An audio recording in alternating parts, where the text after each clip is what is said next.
gazeri go onye mana egementị nọ n'ụbọchị nke tata biko vidio anọ gbasara vidio kwuruola me the other time. Everybody pụta kpo ihe dị n'uche ha. Yeah, how I feel like is the right thing anyway. But this one that Jpac is coming out again to talk about this video with another person. Man, other affair in me emefe okay. You own not too much. Before you know it now, you start dragging people into it, which is very wrong. Biko, ikwu nke gị kwuo ịnakpo unu. Everything abụrụ ya ga-abịa every time you gbaghe camera n'ekwu. Always always another thing you know that you don't want to tell people. If you actually want to tell Fina and Flavor not to help anybody, just say it openly and stop using indirect way to come in. Or one color I'm none. Nene Fida no. Igbo tribe was the #1 tribe in the whole planet Earth.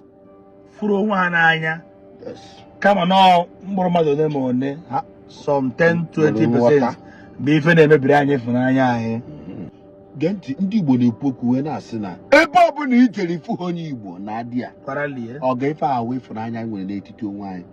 Branch mezekọ na-egwu ihe afụ mmadụ isi ebe a Jpac bi n'efeli je China nwe onye ọma ọgọda na-akwụgharị bife malife na-emenụ ọgọdogwotoba ahịa. Now let us talk about entertainment. Yes. Because I don't want to deviate from what we are saying. Yes. Here they go about entertainment.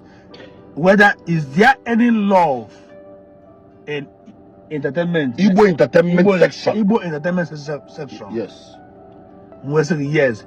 I want a 70% love. Ebe Igbo entertainment section no. Even you say I want a 70% love. Ebe Igbo entertainment no. The bigger ones want to help. They grow. Want to help because Ofonye hatching with them by Gaja. And Ofonye they want to help. Madam, they help. Can you be able to bend down, mellow down, humble, butuo?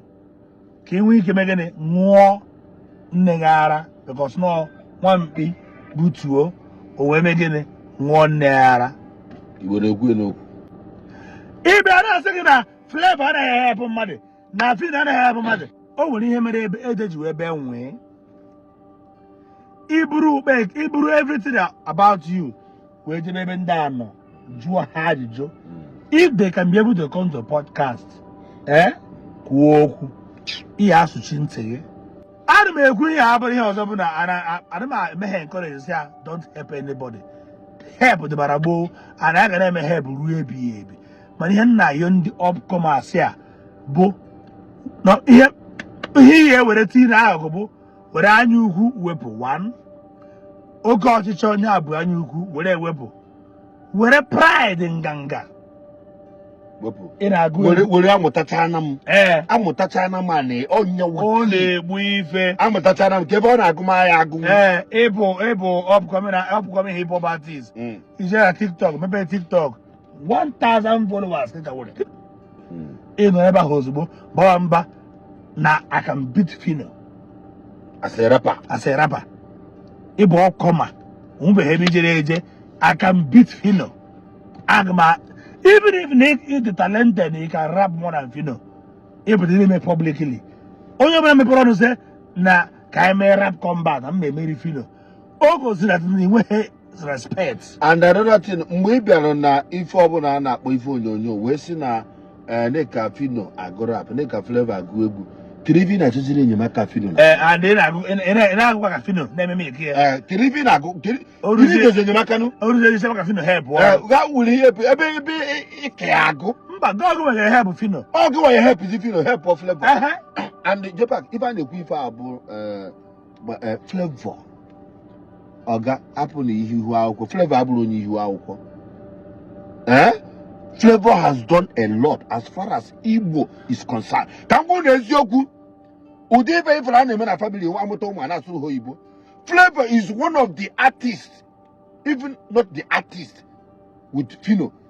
Maintain nụrụ ndị ebe anyị ka na-asụ Igbo abroad. Ọkwa Flavor bụ egwu Igbo wee ji obodo Igbo.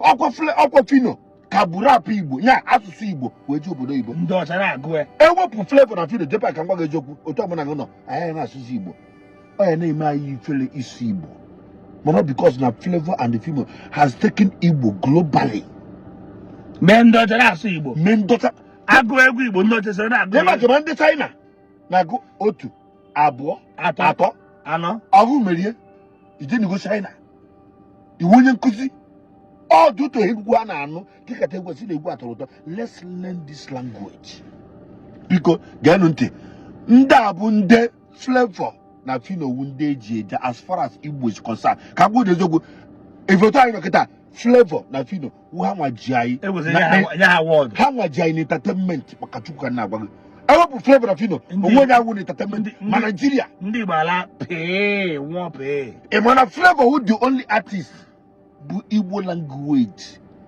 wee jee otu arena London wee gbara branch mezie legendary ọrụ help ka ọ bụ legendary o nwere etu ọzọ esi achọ help n'ụwa adịghị enweta help branch mezie bụ legendary ngụrụ egwu 1970 something ọ bụ na Flavour ga revive wee burite gbara eje otu arena.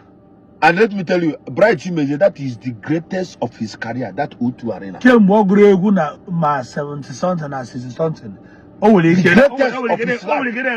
na-enwe visibility that time. Yes. Mana ọ dị ka kịta.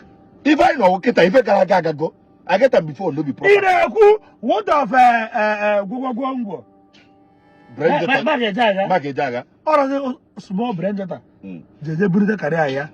Push kwe kita gwogwogwo wee bụrụzie ọ na-ewuzi na nka. Jpac makwana governor of Enugu State bịara wee kpọrọ Mike Ejaga wee nyezie street.